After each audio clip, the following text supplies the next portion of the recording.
As we've been going through the Classic Traveler RPG series for Classic Tabletop RPG Fridays and looking at how to design our own starships, we've been going through this for the last couple of months, just on designing one ship and how all that works. Well, today, last video on that, folks. Last video, we have made it to the end of our mini series within a series. Now, if you are coming in right now, at the very end, not to worry, there will be a playlist link down in the description below. Whoever you are, thank you. Oh, and by the way, my name is Servant of Shiloh. This is RPG Elite. This is a place where I focus on putting the RP back into RPG, because we need that so desperately. And the way that I do this is by giving you tools, tips, tutorials, and real talk about the tabletop RPG space and culture. And if you're watching this series or you're watching this video, or at any time when you're watching any of these Traveler videos and you're saying, you know, I think I might want to get into some Classic Traveler, then there are a goodle. Is that a word? I said a goodle. Oodles. I like goodle. There is a goodle of links down in the description below where you can go to Drive-Thru RPG or Amazon and get your copy of Classic Traveler. So let's get into this right now. And on the other side, I got the question of the vid. Plus, I'm gonna let you know what the total damage was when it was all said and done and what I have to pay for the Phinehas Javelin. Let's get in on this and roll them.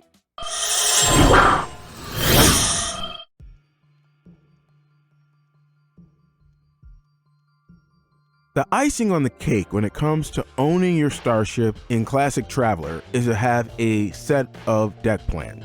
So whether you are buying a standard ship that's already a part of the Classic Traveler universe called the Imperium, or you did like I did and designed it from the ground up, having a visual representation of your mental creation just really draws you into the world where the starship can be and probably will be the center of the many collaborative stories you and your compatriots will tell over the long haul.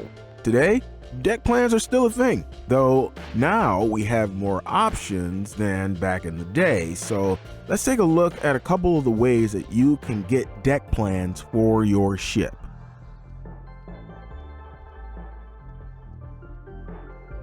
The old school alternative, which still works, is to draw it out on graph paper. So get out your pencils and your rulers and your protractors and all those other things and get busy. However, with the advent of graphic software like Adobe Photoshop and the totally free GIMP, which is a program I've been using probably for a decade now, you can design all of this right in your computer.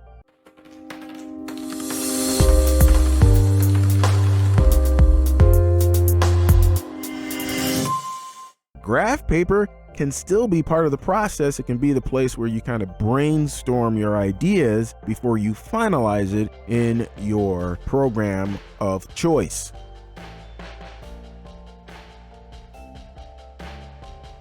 Another place for deck plans is over at Drive-Thru RPG. There are both paid and free entry versions, at least a couple of them, that you can check out. And of course, links will be down in the description. And this is primarily for existing ships in the Classic Traveler universe.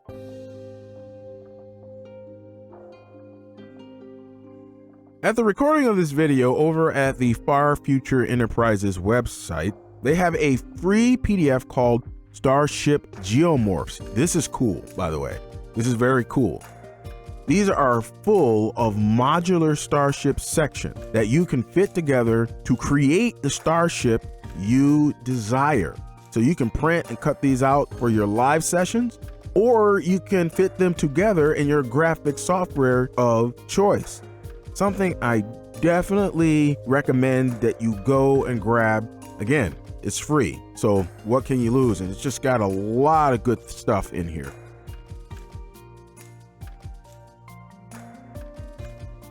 Of course, you can also go the totally advanced method of using a full-fledged 3D map-making software like Chronos Builder. to create the interior where players can interact with the starship in full color.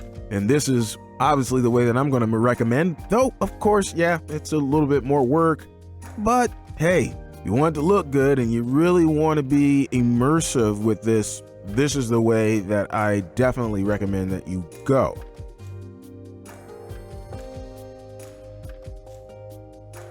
All right, so let's take a look at the different kinds of deck plans that you can have for ships in Classic Traveler. Now, this free trader right here that I have pulled up, this is a free trader that comes in the Classic Traveler starter set. This is an illustration of that. And if you want to get another look at this, that is kind of a cleaner version of the same starship there. And we've got and now these deck plans here are from Mongoose, but still same deal. You can see down here, you have the free trader and what it looks like on the outside. And here you are on the inside. It has two decks, really. It has deck 2 over here, which has a whole bunch of staterooms here. So it has like 6, looks like 7 staterooms up top. They have some more staterooms down at the bottom here. Has the bridge up here, engineering, low passage berths over here, and all the rest of that. So that is what it would look like for a free trader. If you want to move over to another kind of standard ship, there's the Scout Courier. Scout Courier here, which is kind of your low class, the low bottom of the totem pole starship here. And we can look at the deck plans here. And you can see all of these things are labeled. So you've got some staterooms over here. And it can even carry a small craft here. And it looks like this right here is a air raft. And we also got some cargo area over here, engineering over here, bridge. You have this avionics over here, but if you can notice here, there's no door. I don't know how you get the avionics, but there's no door in avionics. Okay, I'm just saying, just a little itty bitty mistake, possibly, maybe, I don't know. Okay, let's close that out. And then there is something like a modular saucer. I love this, by the way. So this is actually not a starship. It's a 50-ton modular saucer, but it's dope.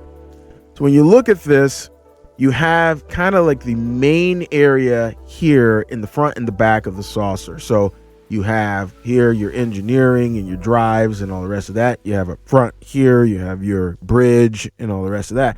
The middle area is what you can change. And that's over here for your module configurations. So if you wanted to have a saucer that is more of a passenger one, then you can do this one here. If you wanted to transport troops, and that's what it is known for, then you can put that one in here. If you wanted it to be for fuel, you could do that. If you want it to be for more lower berths or something like that, you can do it here. And so you can place in here whatever you want to place in there, which I think is just totally cool, and make whatever saucer that you would like to make. Let's get down and dirty with the Phinehas Javelin.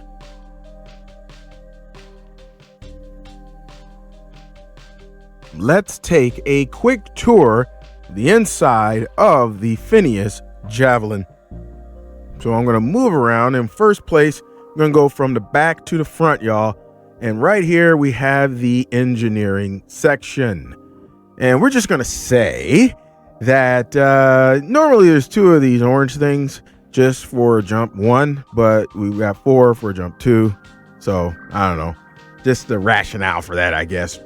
Over here, you have your engineering station. I can move in a little bit more and just kind of, there we go.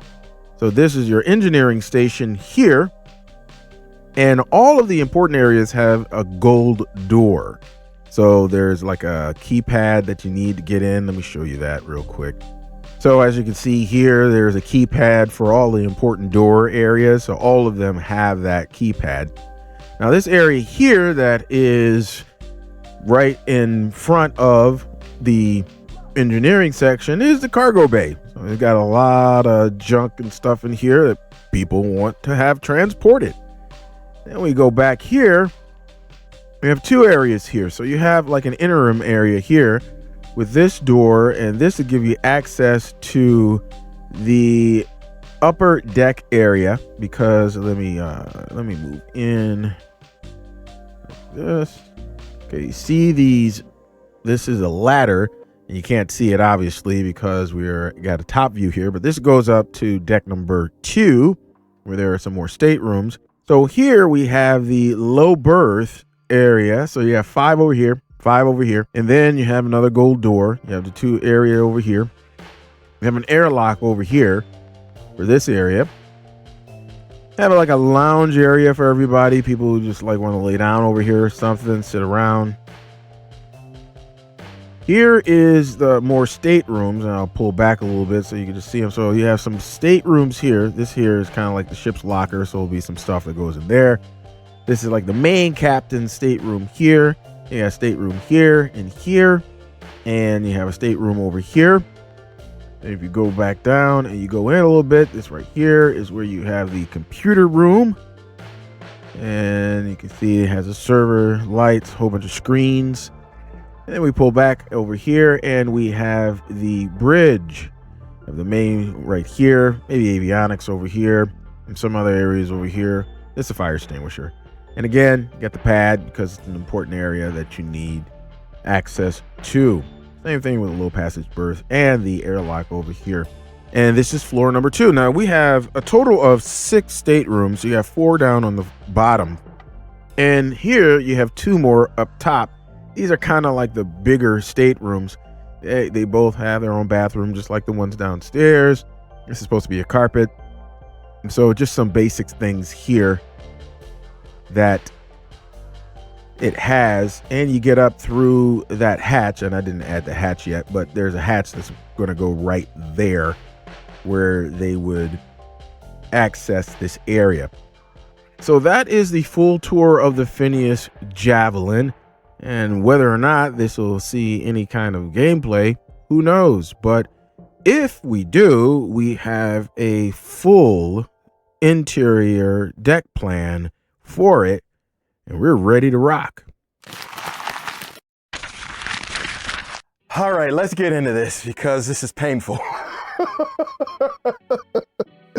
But first, let's do some comparisons, shall we? Okay, so we're going to go with the lowest ship, the Scout Courier. How much does that cost? It costs 29.43 million credits or mega credits.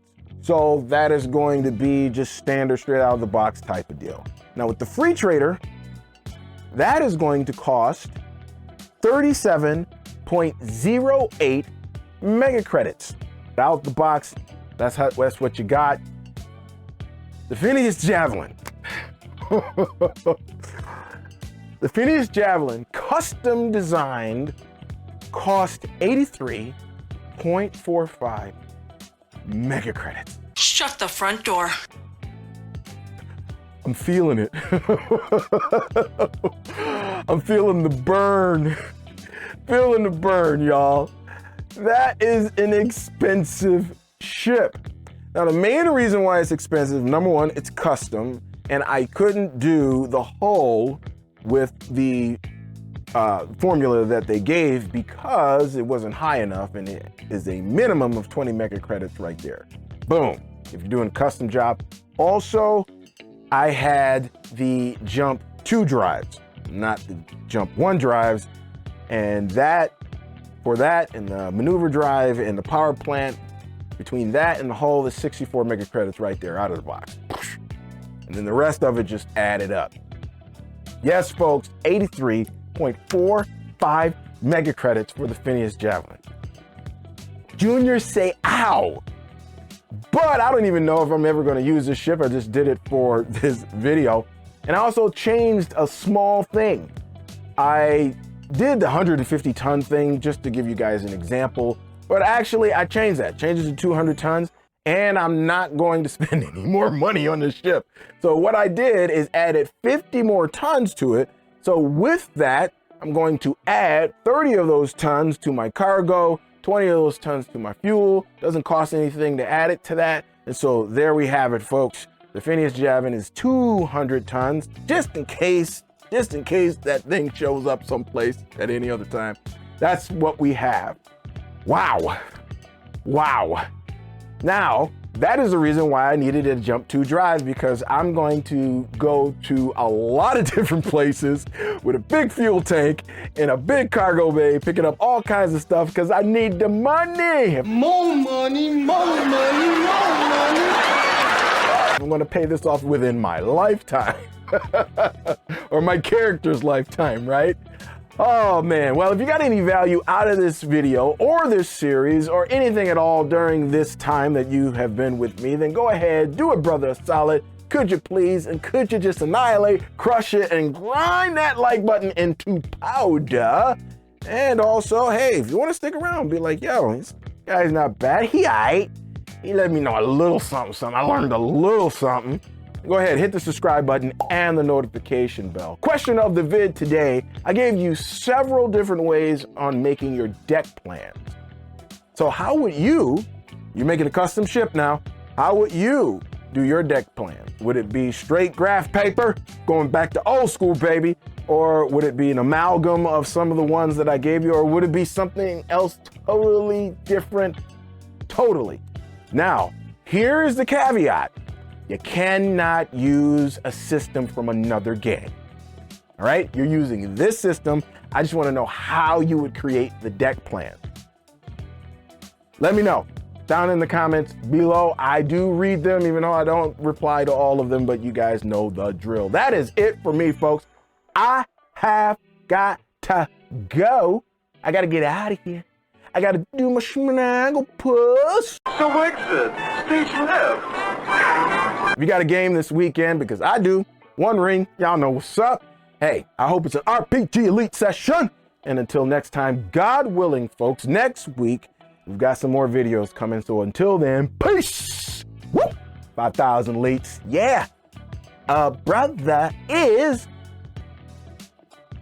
I'm out.